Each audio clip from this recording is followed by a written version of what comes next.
बिस्मिल्लाहिर्रहमानिर्रहीम। रब्बिश्रह ली सदरी व यस्सिर ली अमरी वहलुल उक़दतम मिन लिसानी यफ़क़हू क़ौली। माय डियर स्टूडेंट्स, व्यूवर्स, अस्सलाम वालेकुम। उम्मीद करता हूँ कि आप खैरियत से होंगे। जैसा कि आप सब लोग जानते हैं कि Punjab public service commission PPSC ने लेक्चर्स की पोस्ट जो हैं वो अनाउंस की हैं।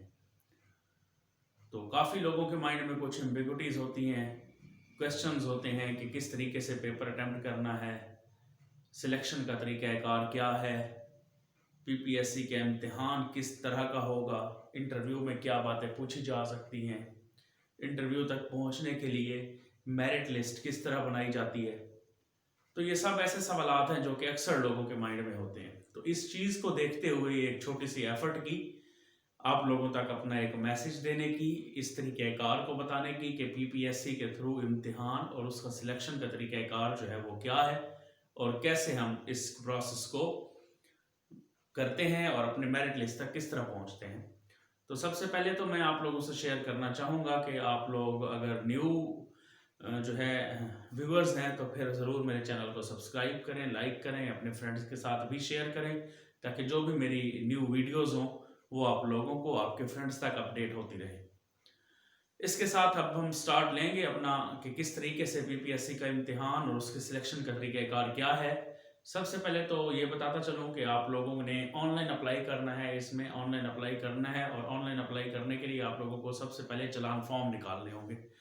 चालान फॉर्म निकाल के आप लोगों ने बैंक में जमा करवाने हैं, क्योंकि जब तक आप लोगों का चालान फॉर्म जमा नहीं होगा तो उसका जो चालान नंबर होता है वो आप लोगों ने उस ऑनलाइन अप्लाई करते हुए पुट करना होता है। तो इसीलिए आप लोगों के पास ज़रूर चालान फॉर्म जो है वो फिलअप होना चाहिए और वो पेड होना चाहिए। आप लोगों ने फ़ी उसकी जो है वो बैंक में सबमिट करवा दी हो।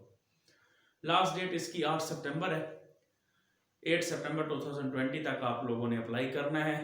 इसके बाद जो है वो लिंक जो है वो क्लोज हो जाएगा, तो आप लोग अप्लाई नहीं कर सकेंगे। अब हम बात करते हैं एकेडमिक्स की, कि इसमें जो मेरिट बनता है तो एकेडमिक्स के कितने मार्क्स हैं। मैंने कुछ लिख भी दिया है ताकि आप लोग अगर इसको देख लें तो आप लोग क्लियरली इसका स्क्रीनशॉट भी ले सकते हैं बाद में अगर लेना चाहें तो इसमें हम देखते हैं कि हमारे पास जो एकेडमिक्स है कि एकेडमिक्स के कितने मार्क्स PPSC जो है वो देते हैं। हम स्टार्ट ले लेते हैं कि PPSC का इम्तिहान और सिलेक्शन का तरीक़ाकार क्या है। लास्ट डेट टू अप्लाई 8/9/2020 है। एकेडमिक्स 40 नंबर का होता है। 40 नंबर में मैट्रिक के 5 नंबर है, मैट्रिक के 5 मार्क्स इंक्लूड होंगे, इंटर के 7 है, BA BSc के 11 है, MA MSc के 17 है। अब यहाँ पे जो BA BSc है वो अलग अलग और MA MSc वाले सेपरेट मार्क्स लेंगे। अगर जो स्टूडेंट्स या जो कैंडिडेट्स जो है वो BS किया हुआ है उन्होंने, तो वो 28 मार्क्स उनको मिलेंगे। MPhil के 2 नंबर है और PhD के 3 नंबर है। इस तरीके से हमारे ये मार्क्स जो है एकेडमिक्स के वो 40 नंबर पूरे होते हैं। MPhil और PhD इनका थोड़ा सा है, क्योंकि 40 नंबर नहीं बनते, ये इस तरह 45 नंबर बनते हैं अगर हम इन दोनों को भी ऐड करते हैं। तो MPhil और PhD कई डेजिग्नेशंस में, कई पोस्ट्स में होता है कि वो मार्क्स मिलेंगे, कई पोस्ट में जो है वो नहीं होता, वो कोई कंफर्मिटी नहीं होती। अब हम बात करते हैं पेपर मार्क्स की। पेपर जो होता है वो टोटल 100 MCQs होते हैं। 100 MCQs का पेपर आता है। उसमें सब्जेक्ट से रिलेटेड जो है वो 80 मार्क्स होते हैं। जनरल नॉलेज जो है वो 20 MCQs होते हैं। MCQs टाइप पेपर होता है बेटा, 100 मार्क्स का पेपर होता है MCQs में। उसमें हमारे पास 80 सब्जेक्ट से रिलेटेड होते हैं और 20 मार्क्स जो है वो जनरल नॉलेज के होते हैं। अब यहाँ पे एक चीज जो नोट डाउन करने की है वो ये है कि नेगेटिव मार्किंग भी होती है। ये बात याद रखिएगा कि नेगेटिव मार्किंग होती है। अब नेगेटिव मार्किंग में अगर एक गलत MCQ हो तो उसके 0.25 मार्क्स जो है वो डिडक्ट हो जाते हैं, 0.25 मार्क्स जो है वो माइनस हो जाते हैं। अगर आप लोगों के, इसका मतलब क्या हुआ कि अगर आप लोगों के 4 जो है वो MCQs गलत होते हैं तो आप लोगों का 1 नंबर जो है वो डिडक्ट हो जाएगा, और अगर एक MCQ ठीक है तो वो बिल्कुल ठीक है, उसका आप लोगों को 1 नंबर मिलेगा।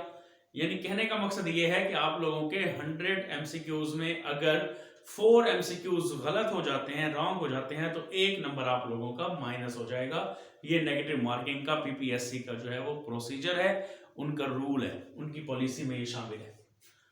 इंटरव्यू जो है उसके टोटल 100 मार्क्स होते हैं। ये चीज अब याद रख लें कि इंटरव्यू में क्या चीज आती है। इंटरव्यू के टोटल आप लोगों के 100 मार्क्स होते हैं। 100 मार्क्स में पैनल इंटरव्यू का जो होता है वो 4 मेंबर्स पर मुश्तमिल होता है, जिसमें पीपीएससी का एक रिप्रेजेंटेटिव होता है, 2 जो है वो हमारे पास सब्जेक्ट स्पेशलिस्ट होते हैं, एसएस होते हैं, यानी सब्जेक्ट से रिलेटेड माहिरीन बैठते हैं, और एक जो है वो साइकेट्रिस्ट होता है जो आप लोगों के एटीट्यूड को, आप लोगों के बिहेवियर को, आप लोगों का जो है वो इंटरव्यू रूम में इंटर होना जो है उसको चेक कर रहा होता है। यानी आप लोगों को टोटली वो जज कर रहा होता है कि ये किस लेवल का बंदा आया बैठा है सामने। तो इस तरीके से 4 लोग जो है वो पैनल में बैठते हैं, 3 से 4 लोग। एक भी सब्जेक्ट स्पेशलिस्ट हो सकता है, या ये भी हो सकता है कि साइकेट्रिस्ट ना बैठा हो, बट पीपीएससी का रिप्रेजेंटेटिव और 2 एसएस जो है वो जरूर बैठे होते हैं। नेक्स्ट हम आ जाते हैं अपने इंटरव्यू टाइम की तरफ। तो इंटरव्यू टाइम जो है वो 5 to 30 मिनट्स दिए जाते हैं, यानी मिनिमम 5 मिनट्स और मैक्सिमम 30 मिनट्स में आपका इंटरव्यू जो है वो क्लियर हो जाता है।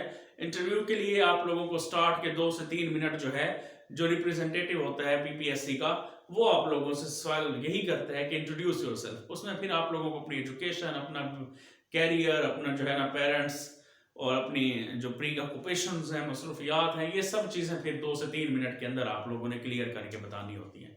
फिर उसके बाद आगे क्वेश्चंस जो है उनका सिलसिला शुरू होता है। साइकेट्रिस्ट भी कुछ क्वेश्चंस कर लेता है, सब्जेक्ट से रिलेटेड 2 सब्जेक्ट स्पेशलिस्ट बैठे होते हैं, वो भी आप लोगों से क्वेश्चंस करते रहते हैं। नेक्स्ट हम इंटरव्यू कॉल के लिए देखते हैं। इंटरव्यू कॉल के लिए जो होता है, क्या होता है कि 5 कैंडिडेट्स जो है फॉर ईच सीट होते हैं।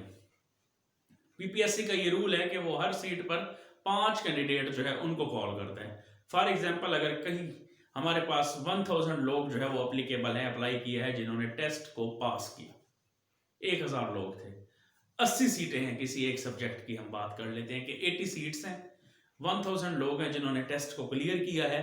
अब वो क्या करेंगे कि हर एक सीट पर 5 लोगों को लेंगे, तो 80 इंटू 5 400 मेंबर्स हो गए, यानी 400 कैंडिडेट्स को कॉल करेंगे फॉर 80 सीट्स। तो फर्स्ट 400 जो कैंडिडेट्स होंगे, जो टॉपर 400 होंगे, वो इंटरव्यू के लिए आ जाएंगे, बाकी 600 जो है नीचे वाले 401 से लेके 1000 तक वो ड्रॉप हो जाएंगे। तो इस तरीके से उनका जो सिलेक्शन का तरीकाकार है कॉल करने के लिए, इंटरव्यू के लिए, तो वो 5 candidates for each seat, her seat पर 5 कैंडिडेट्स जो है वो कॉल करते हैं। फिर आ जाते हैं सिविल सर्वेंट जो है, अगर उसकी डेथ हो गई है ड्यूरिंग सर्विस तो 10 नंबर उसको क्लेम के मिलते हैं। अगर वो क्लेम करेगा तो उसके बच्चों को 10 मार्क्स मिलेंगे, लेकिन इस चीज का ख्याल रखा जाएगा कि अगर 4 से 5 बच्चे अप्लाई कर रहे हैं तो एक बच्चे को ही 10 नंबर मिलेंगे, उन 4 से 5 सारे बच्चों को 10 नंबर नहीं मिलेंगे। तो ये प्रोसीजर है जिसमें आप लोग, अगर सिविल सर्वेंट है, गवर्नमेंट का मुलाजिम है और उसकी मुलाजमत के दौरान डेथ हो गई है, तो वो क्लेम कर सकता है 10 मार्क्स। अब बात करते हैं हम थोड़ा एकेडमिक्स के मार्क्स की, इस चीज को देखते हैं। ये जो एकेडमिक्स के मार्क्स हैं ये किस तरीके से हैं। हमने बात की एकेडमिक्स के 40 नंबर है, 40 मार्क्स एकेडमिक्स के मिल गए आप लोगों को। टेस्ट जो है वो 50 मार्क्स, हालांकि मैंने यहाँ पे बात की है कि टेस्ट जो है वो 100 मार्क्स का होता है। अब 50 मार्क्स कैसे होते हैं कि आप लोगों का पेपर तो 100 मार्क्स का होता है, लेकिन जब वो काउंटिंग में किए जाते हैं तो फिर वो 50 को मद्देनजर रखकर किए जाते हैं। इसकी एग्जांपल दूंगा, आप लोगों को शायद समझ ना आई हो। इसकी एग्जांपल ऐसे है कि फॉर एग्जांपल अगर आप लोगों के 100 में से 60 मार्क्स हैं, आप लोग 60 मार्क्स ले रहे हैं आउट ऑफ 100, तो आप लोगों के 50 में से 30 मार्क्स काउंट किए जाएंगे। तो यहाँ पे कहने का मकसद ये है कि टेस्ट में आपके फिर 50 में से कितने मार्क्स हो गए, 30 मार्क्स हो गए। तो इस तरीके से परसेंटेज निकाली जाती है। इंटरव्यू के 100 मार्क्स होते हैं, क्लेम जो किए हैं वो 10 मार्क्स हैं। तो इस तरीके से टोटल मार्क्स जो है वो 200 पीपीएससी में होते हैं। टोटल मार्क्स 200 होते हैं, जिसके बाद जो है हम देखते हैं कि 200 मार्क्स के बाद फिर जिसका जितनी परसेंटेज पे जहां पे मेरिट बनता है, जो टॉपर 80 होते हैं इन 200 में से, उनको जो है वो कॉल कर लिया जाता है और दे आर से कंग्रेचुलेशंस, उनको जो है ना हाईएस्ट कंग्रेचुलेशंस की जाती है, ताकि वो अपने आप को अब आगे सर्विस के लिए काबिल समझते हैं।